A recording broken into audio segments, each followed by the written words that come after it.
첫 번째 연사부는 한국인공지능진흥협회 박찬기 회장님께서 AI 패권전쟁과 한국의 전략이라는 주제로 발표해 주시겠습니다. 여러분 큰 박수로 환영해 주시기 바랍니다.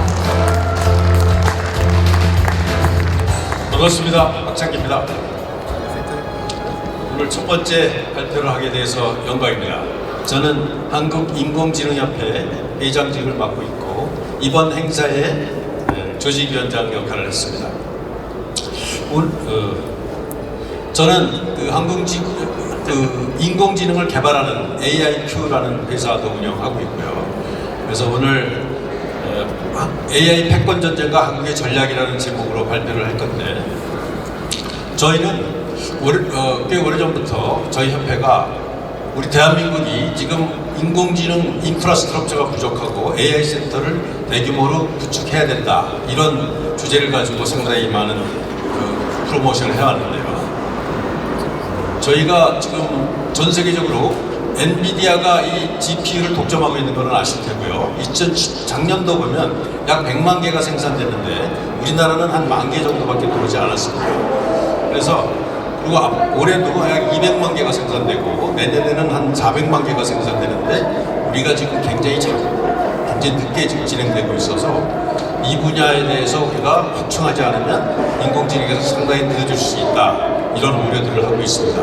그래서 우리 앞에 계신 김정민 의원과도 많은 논의를 하고 있는데요. AI 3대 강국으로 가려면 약 4%, 약 48만 개의 지휘대 정도가 필요할 것이다. 그래서 이거를 하지 않으면 인재도 빠져나가고 기술도 빠져나가고 데이터도 빠져나갈 것이다. 이 문제를 어떻게 해결할 것인가가 굉장히 중요한 화두입니다. 근데 다행히 엔비디아 매출의 약 13%가 HBM에서 나오기 때문에 우리나라는 상당히 남는 장사입니다. 그래서 저희가 인공지능 데이터 센터를 전라도에 하나, 경상도에 하나, 강원도에 하나에 약 3조 이상 규모를 지어야 한다라는 것이 저희의 생각이고, 이거를 많은 사람들이 쓸 수 있게 해야 된다, 이런 생각을 하고 있습니다. 그래서 AI의 패권 전쟁에 대해서 이제 얘기를 하겠는데요. AI 패권 전쟁을 하려면은 이 페이팔 마피아에 대해서 저희가 좀 알 필요가 있는데요. 피터 틸과 일론 머스크가 99년도에 만들었고 2002년도에 이베이가 1조 7천억에 페이팔을 인수하면서 이 두 사람이 상당히 큰 돈을 만지게 됐고요. 그 페이팔 마피아라고 얘기하는 사람들은 거기에서 일하면서 엑짓해서 큰 돈을 번 사람들이 유튜브도 만들고 링크드인도 만들고, 그 그룹들이 실리콘밸리에 굉장히 막강한 조직력을 갖게 돼서 마피아라고 부르게 됐습니다. 그 중에서 이 세 사람, 특히 이번에 부통령으로 당선된 JD 벤스도 바로 이 마피아의 일원이고, 피터 틸과 일론 머스크가 두 사람을 밀었다는 것은 다 아는 스토리인데요. 그 중에서 가장 중요한 사람은 이 피터 틸입니다. 이 사람은 1997년생이고 동성애자인데요. 어쨌든 페이팔 지분을 매각해서 5천만 불의 자금을 확보한 후에 그 자금으로 상당히 많은 투자를 했고, 특히 페이스북에 50만 불을 투자해서 10% 지분을 확보합니다. 첫 번째 투자자죠. 그 자금이 지금까지 갖고 있으면 약 한 200조 원 되는 어마어마한 돈입니다. 어쨌든 그걸 미천분해서 수많은 투자를 해왔고, 샘 엘트만과는 Y 콤비네이터도 같이 했습니다. 이 팀들이 지난 7월 달에 트럼프 대통령이 암살 비리를 겪은 직후에 상당히 크게 움직이기 시작하는데요. JD 벤스는 원래 피터 틸이 키운 인물이라고 볼 수가 있습니다. 이 사람이 힐빌리의 노래라는 으로 유명한데요. 굉장히 어려운 시절에 상당히 어려운 일을 겪다가 배병대를 갔다 와서 예일 대학을 다닐 때 피터 틸을 만나고 피터 틸과 뜻이 맞아갖고 피터 틸 팀은 페이팔 마피아 일원이라고 볼 수 있습니다. 그래서 이 두 사람이 이번에 집권을 하게 되는데, 거기에 페이팔 마피아들이 앞으로 중장기적으로 미국에 굉장히 큰 영향력을 미치는 정치의 중심이 될 거라고 저는 생각합니다. 근데 이 두 사람의 바로 핵심적인 무기가 인공지능입니다. No AI, no full self-driving. 인공지능이 없으면 셀프-드라이빙도 없다. 이런 주제를 제가 설명을 드릴 건데요. 이번에 챗GPT가 나오면서 인공지능 분야가 자율주행차의 엄청난 그 프라다임 시프트를 만들고 있습니다. 과거에는 프로그램이 된 것을 입력시켰는데 이제는 자율주행차가 스스로 배우는 시대가 됐기 때문에 금년만 해도 약 100배 정도의 사고율이 줄었다고 합니다. 그 다음에 일론 마스크가 그동안 주창했던 레이더나 라이더를 빼고 옵티컬, 그 광학 카메라만 가지고 자율주행차를 운행하는 기술이 급격하게 지금 발달하고 있습니다. 그래서 이 자율주행차가 확대되면 2시간 정도 운행하던 것이 10시간 운행하게 돼서 약 5배의 생산성이 올라갈 것이고, 이 자동차를 보유한 사람들이 큰 돈을 벌 수 있는, 빌려줘서 그런 새로운 시대가 올 것이라고 지금 보고 있고요. 그 다음에 그 사고가 거의 나지 않게 됐고, 그 다음에 파킹 스페이스도 별로 필요하지 않은 새로운 시대가 올 것이라고 좀 생각하고 있습니다. 누구나 자기 차를 택배에 쓸 수 있고 운전에 쓸 수 있는 그런 시대가 올 것이라고 보고 있고요. 근데 지금 이 분야에 가장 앞서 있는 것은 중국입니다. 중국은 사고를 감수하고 이 분야 앞서 나가겠다는 확실한 비전을 가지고 키우고 있고요. 지금 이미 상당히 많은 자율주행차가 움직이고 있고, 몇 년 내에 70%가 자율주행차가 될 것이다, 이렇게 보고 있어서 중국이 이 자율주행차 시대에 가장 앞선 나라가 되고, 이들이 만약에 정부의 지원으로 대규모 수출하고 덤핑을 하면 전 세계를 석권할지도 모르겠다. 이것이 바로 미국이 우려하는 거고 우리가 우려하는 건데요. 이게 바로 패권 전쟁의 지금 양상입니다. 근데 미국은 지금 트럼프의 지원을 받는 테슬라가 지금 가장 강자라고 볼 수 있는데요.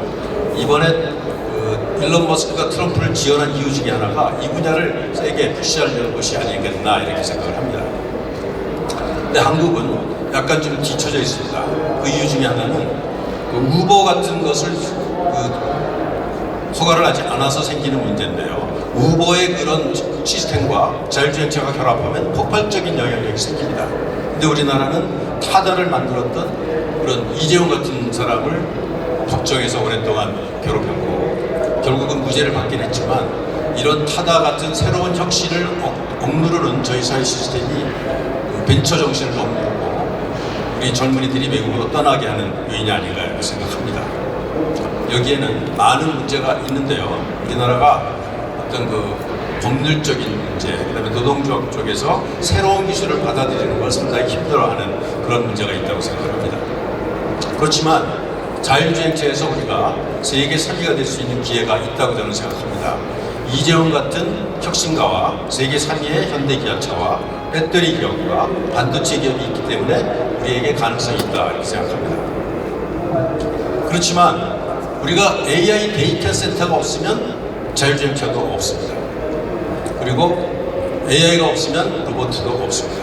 휴머노이드 로봇가 지금 나오고 있는데 가족용, 식당용 굉장히 많은 발전이 좀 있죠. 그래서 휴머노이드 로봇도 챗GPT가 나오면서 엄청난 발전을 하고 있습니다. 특히 스스로 배우는 방식으로 시스템이 바뀌고 있고, 그 다음에 인간과 자연스럽게 대화할 수 있는 그런 시대가 왔습니다. 그래서 테슬라의 옵티머스는 내년부터 생산해갖고 9년부터 판매한다고 그러고, 목표 단가는 3만 불입니다. 4,5천만 원이면 로봇가 이제 살 수 있는 시대가 온다는 건데요. 근데 문제는 중국은 이미 올해 생산을 시작했고 내년에 판매를 시작하고 목표 단가가 16,000불입니다. 이 분야도 역시 중국과 미국의 패권 전쟁이 이미 시작됐다고 볼 수 있겠습니다. 근데 이런 휴머노이드 로봇은 단순한 어떤 기술이 아니라 인류의 역사를 뒤바꾸는 그런 엄청난 변화라고 생각합니다. 혁명적 변화인데요. 예를 들면 한국의 근로자들이 약 3천만 명이 있는데 1,000만 개의 근로자가 로봇으로 생겼다면 어떤 일이 일어나겠느냐, 이런 상상을 우리가 할 수 있는데요. 대한민국이 세계 3대 로봇 국가가 될 수 있는 가능성이 있습니다. 현대차가 대주주인 보스턴 다이나믹스와 최고 로봇 밀도의 공장들과 그 다음에 많은 기술들이 있기 때문에 가능하다고 생각하는데요. 역시 이 분야도 AI 데이터 센터가 없으면 로봇도 없습니다. 그 다음에 인공지능과 전쟁과의 관계를 설명드리겠는데요. 저는 우크라이나 전쟁이 AI 전쟁이라고 생각합니다. 스타링크와 인공지능이 결합해서 굉장히 많은 전쟁 양상이 지금 바뀌고 있고요. 그 다음에 드론 전쟁으로 지금 보여지고 있는데, 여기도 역시 팔란티어라는 페이팔 마피아가 결정적인 역할을 하고 있습니다. 팔란티어는 엣지 AI라는 기술로 아날로그 데이터를 수집하고 그다음에 메타 컨스텔레이션이라는 기술로 우주의 정보를 결합해서 이걸 가지고 작전 계획을 짜는 획기적인 기업이고 그래서 우크라이나 탱크가 러시아 탱크를 7개를 파괴할 수 있는 그런 기술이 바로 팔란티어에서 나옵니다. 팔란티어도 역시 페이팔 마피아의 일원인데요. 페이팔 마피아의 또 중요한 인물 하나가 팔머 럭키입니다. 이 사람은 자율주행차를 이런 드론, 기중 드론도 만들고 그다음에 이런 재사용 로켓도 만들고 그다음에 이런 미사일도 만드는 아주 획기적인 사람인데 불과 32살의 젊은이가 이런 군사 강국을 만드는 기술을 만들고 있습니다. 그다음에 이런 인공지능과 전투 시스템까지 개발했는데요. 바로 이런 사람들, 페이팔 마피아가 우크라이나 전쟁을 주도하고 있다. 근데 대한민국은 지정학적으로 세계에서 가장 위험한 지역 중에 하나고 인공지능이 약하면 망하는 시대에서 우리 군대도 AI 트랜스포메이션 파라다임 시프트가 필요하다라는 점에서 내일 우리의 국방 AI 컨퍼런스가 크게 기대됩니다. 대한민국은 현대 2대, 3대 무기 수출 국가고 미국과 우주군 정보, 미사일 디펜스 정보를 공유하는 유일한 나라입니다. 여기에 인공지능과 드론을 결합하면 세계 2위의 무기 수출 국가, 세계 3대 군사국고 30개국에 수출해서 그들과 동맹관계가 되는 나라가 된다면 우리의 안보는 튼튼해질 거라고 생각합니다. 중국이 넘보지 못한다는 얘기를 하는 겁니다. 그래서 그렇지만 데이터 센터가 부족하면 전쟁도 할 수 없습니다. 데이터 센터가 중요하다는 것을 제가 계속 강조하고 있는 건데요. 근데 또 정치에도 인공지능이 굉장히 중요한 시대가 왔습니다. 이번 대선에서, 미국 대선에서 페이팔 마피아들이 리퍼블리칸 트럼프 대통령을 밀어서 당선시켰고 나머지 사람들은 다 민주당 쪽에서는 이번에 루저가 된다고 볼 수도 있겠는데요. 어쨌든 이들의 경쟁은 약 5년 전부터 시작됐습니다. 주커버그가 약 한 3천억 원을 들여갖고 바이든을 지원을 했고 트럼프는 이게 부정선거에 쓰였다 이렇게 주장을 했습니다. 그러고 나서 주커버그가 페이스북의 계정을 문 닫아버렸고 그 다음에 트위터 계정도 문 닫아버렸고 그 다음에 그래서 유튜브 계정도 문이 닫혔습니다. 그래갖고 트럼프가 활동할 수 있는 공간이 거의 없어진 상황에서 트루스 소셜을 만들었는데 이것도 역시 구글과 애플 스토어에서 빼버렸습니다. 굉장히 어떻게 보면 굉장한 횡포죠. 이것에 이제 대적하기 위해서 일론 머스크가 트위터를 유지해서 X라는 것을 만들었고 바로 이것이 이번 대선의 결정적인 역할을 합니다. 그리고 일론 머스크는 약 2억 불을 투자해서 트럼프 당선에 올인을 했고 그 다음에 심지어는 100만 불짜리 로또를 매일 하기도 했습니다. 그래갖고 미국에서 대선한 이후에 무려 700조 원이 가치가 올라갑니다. 큰 장사를 한 거죠. 한 3천억 투자해갖고 100조를 벌었다고 생각할 수 있습니다. 그 다음에 팔란티어도 한 약 100조 정도, 130조 가치가 늘어납니다. 이 페이팔 마피아들이 대단한 승리를 하면서 돈도 크게 벌었다는 건데요. 어쨌든 이제는 인공지능을 잘 모르면 정치도 논하기 어려운 시대가 된 것 같습니다. 그래서 메디컬 사이언스도 인공지능이 중요하고 문화산업도 인공지능이 중요하고 교육도 인공지능이 중요한 시대가 왔습니다. 그래서 근데 제가 마지막으로 조금 강조하고 싶은 거는 No crypto, no AI. 그래서 암호화폐 없이는 인공지능도 없다 이런 얘기를 좀 하고 싶습니다. 도찌라고 하는 부서가 이번에 새로 생겼죠.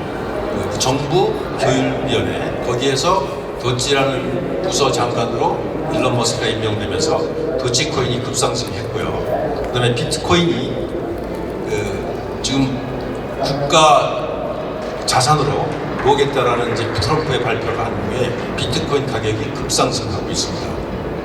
비트코인이 약 3,000조의 가치가 지금 됐고 13억까지 올랐습니다. 그리고 암호화폐 전체 시가총액은 약 5,000조까지 올라가고요. 제가 한 10년 전에 암호화폐 시작할 때 약 10조 정도 됐는데 지금 한 500배 가까이 올랐습니다. 제가 2015년도에 블록체인 OS라는 회사를 창업하고 16년도에 많은 강연을 했습니다. 그때 제가 아는 사람들한테 앞으로 한 10년 안에 암호화폐 가치가 한 10,000조까지 갈 거다. 지금 한 3,000조 왔습니다. 그런 얘기를 좀 국회에서도 발표를 했고, 그 다음에 이제 제가 최초의 ICO 하면서 붐을 일으켰는데, 불행히도 저희는 여러 가지 여론상 암호화폐를 약간 나쁘게 보는 경향이 생겼습니다. 특히 여기 나와 계신 분들 중에서 이제 부정적인 의견을 많이 만든 분들이 있고요. 우리나라 암호화폐 공장을 아예 문 닫겠다 이런 발언까지 있었고, 그 후에 ICO가 거의 1,000건이 됐고 ICO의 투자가 수십 조가 됐는데 거의 다 몰락했습니다. 참 안타까운 일입니다.